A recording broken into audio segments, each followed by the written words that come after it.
अगर मेरा बस चले तो एक नियम ये भी होना चाहिए कि जो नेता हैं कम से कम ये जारी करें कि भैया पिछले 1 साल में आपने कौन सी एक पुस्तक पढ़ी, एक किताब पढ़ा।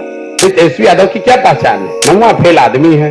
अपने सब सलाहकारों की मदद लेने के बाद भी अगर तेजस्वी यादव बिना कागज देखे हुए जीडीपी को परिभाषित कर दें कि जीडीपी होता क्या है, जीडीपी का कैलकुलेशन कैसे होता है, तो हम ये काम छोड़कर तेजस्वी यादव का झंडा ले लेंगे।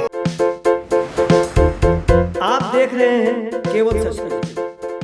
जन सुराग के सूत्रधार प्रशांत किशोर ने उप मुख्यमंत्री के जीडीपी वाले बयान पर तंज कसा है। वहीं कहा जो स्कूल नहीं गया, फेल हुआ, पिछली बेंच पर बैठा, वही यहाँ का नेता है। वही बता रहा है कि यहाँ विकास हो रहा है, उसे विकास लिखने नहीं आता कि बस इस शब्द को लिखने में बड़ी ई का मात्रा का प्रयोग होता है या छोटी ई का। अभी आपने देखा, कुछ दिन पहले देखा होगा कि यहाँ के महाज्ञानी उप मुख्यमंत्री तेजस्वी यादव ने कहा कि जीडीपी तो सबसे ज्यादा बिहार की है। उनको ये समझ नहीं है कि जीडीपी क्या है। अगर बिहार का जीडीपी सबसे ज्यादा है तो 28वें नंबर पर कौन सा राज्य है? जीडीपी के मामले में बिहार देश के सबसे पिछले पायदान 28वें नंबर पर है। पर उप मुख्यमंत्री कैमरे पर कह रहे हैं कि देश में सबसे ज्यादा जीडीपी तो हम लोगों का है। किसी अफसर ने बताया होगा कि सर जीडीपी में ग्रोथ हम लोगों का सबसे बेहतर है, जीडीपी में ग्रोथ का अंतर ही समझ में नहीं आता। और कह दिया कि देश में हमारा जीडीपी सबसे बेहतर है। जब आप विद्यालय में नहीं जाते और जीवन में पढ़े ही नहीं तो आपकी यही दशा होगी। सुनिए प्रशांत किशोर ने आगे और क्या कहा। स्कूल नहीं गया, फेल हुआ, सबसे पिछले बेंच पर बैठा, वही यहाँ का नेता है।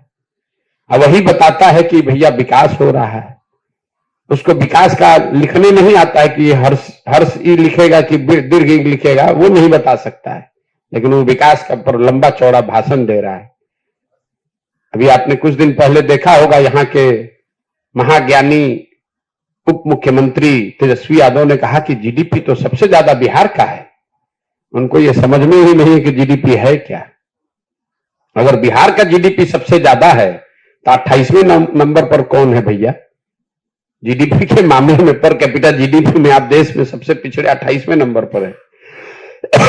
मुख्यमंत्री कैमरे पर कह रहे हैं कि हम लोग तो देश में सबसे ज्यादा जीडीपी हम लोग का है।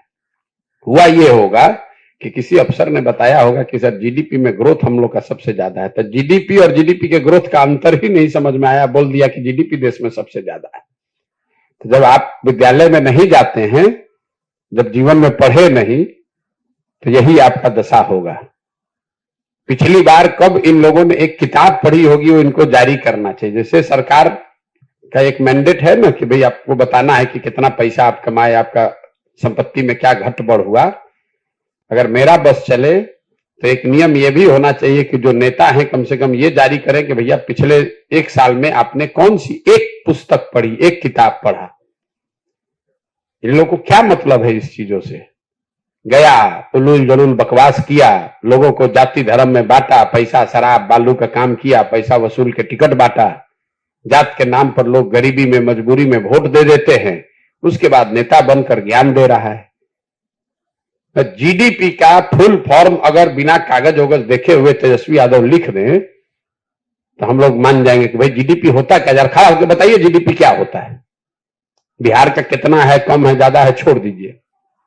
अपने सब सलाहकारों की मदद लेने के बाद भी अगर तेजस्वी यादव बिना कागज देखे हुए जीडीपी को परिभाषित कर दें कि जीडीपी होता क्या है, जीडीपी का कैलकुलेशन कैसे होता है, तो हम ये काम छोड़कर तेजस्वी यादव का झंडा ले लेंगे।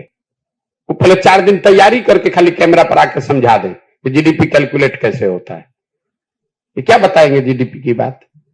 और आप लोग भी बड़का सवाल किए जा रहे हैं तेजस्वी यादव